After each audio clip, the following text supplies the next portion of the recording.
Hi guys. So I'm going to be showing you some footage of what's called Inside Anfield. Anfield is the home ground of Liverpool Football Club, and the short program allows you to see what goes on behind the scenes on match day.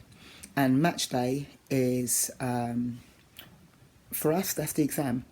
That's where we start to show what we really know, what we've learned, how we've reflected on our previous performance, and that's where the players really, the coach has done all they can do. The coach doesn't do too much more on match day because that's what the training sessions are for.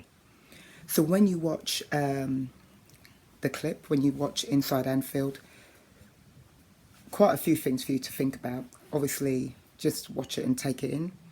I would recommend you watch it a few times because there's a lot of things going on for you to recognise and for you to see how that applies to your previous soccer environments. Don't ignore what you've learned previously. Don't ever do that, okay? Because it informs you, it allows you to be a reflective person. And then compare it to our current soccer environment, and then compare it to what you desire, what you want to get out of the sport, how the sport reflects on your passion for what you want to be in the future, even if it's not a soccer player, if it's not something to do with soccer, what your desires are and what that environment shows you. So you get a chance to see that the players are from all over the world. You get a chance to see that even though they're from all over the world, they've got different backgrounds. They're teammates. So how do they connect to each other as teammates who are all from a very different background? Liverpool in England is in the north of the country. You're not going to be going to Liverpool on your vacation. Liverpool is a poor part of England. No one's going to be going there. But the soccer club is a big part of world soccer. So the soccer club is massive and very important to the people who live there. But the people who play for the club, the head coach is German, the captain is from Holland, the striker, there's two strikers, one of them is from, I think, Senegal in Africa, another one is from Brazil, the goalkeeper is from Brazil. They're from all over the world, but how do they connect as a group? Standards are really, really consistently high. It doesn't mean you have to be a robot, but because everyone's fighting for improvement in their soccer game, it means that the players understand or work towards a level of performance. So for me, I'd be thinking about the 4Ps. We call it the 4Ps, which is performance, product, people, and what's the last one? I think it is, oh, I apologise, sorry, it's the 3Ps, people, performance and product. So your match day is about performance. The product is the sport, and obviously the people, those are the players. And you can even flip it and say the people really, they're the supporters, because they're the people that live in that part of the world in Liverpool, and the team's important to them. The product is the team. So watch the interview. You'll see the captain given the interview. The captain is right now one of the best defenders in the world, and see how he conducts his interview. So it's light-hearted, but it's kind of to the point. He speaks with confidence. He is very clear, so everyone can hear the message, and he doesn't hesitate. He's very, very authoritative. You can see that he's a leader. He's got leadership skills. And one of the players, a couple of the players are really religious, and you might notice that they have to stop before they go onto the field because they're waiting for one of the players to come out of the prayer room.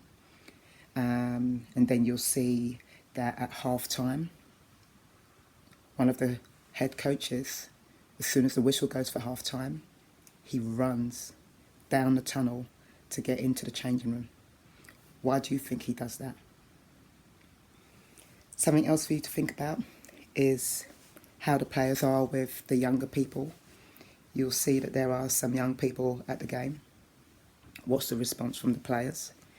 Set an example, young people in the crowd, young people listening to them. How concentrated do the players seem to be? And what do you hear the players saying to each other?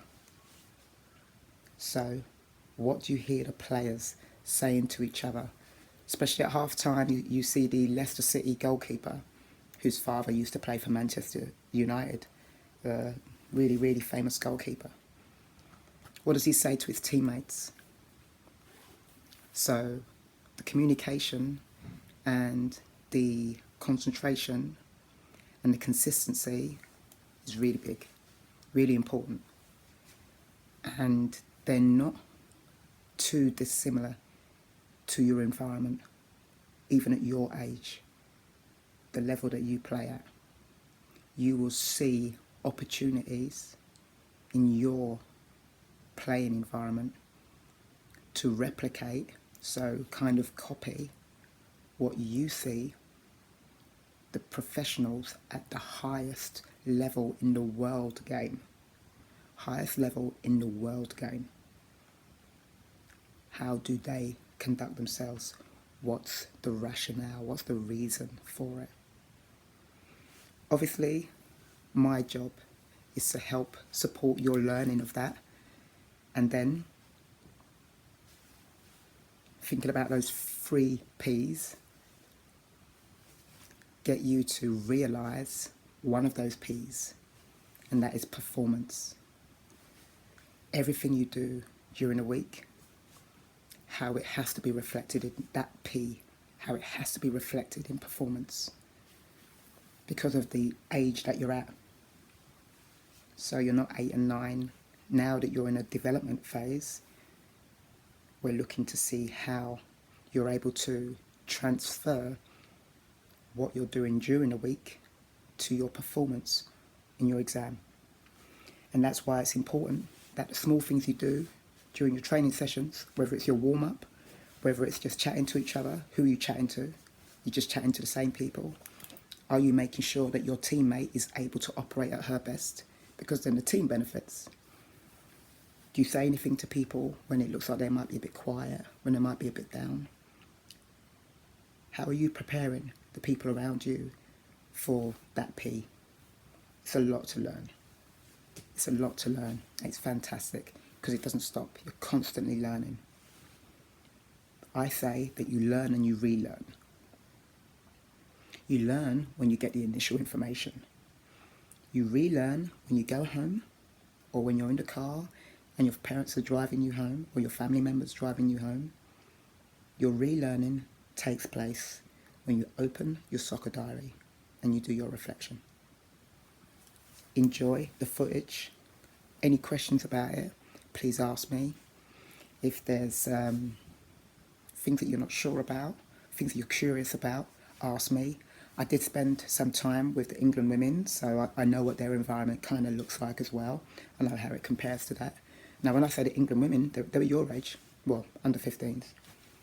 And the environment was similar, but not the same. You know, it's the men's game, it's a bit different. But you're learning and relearning.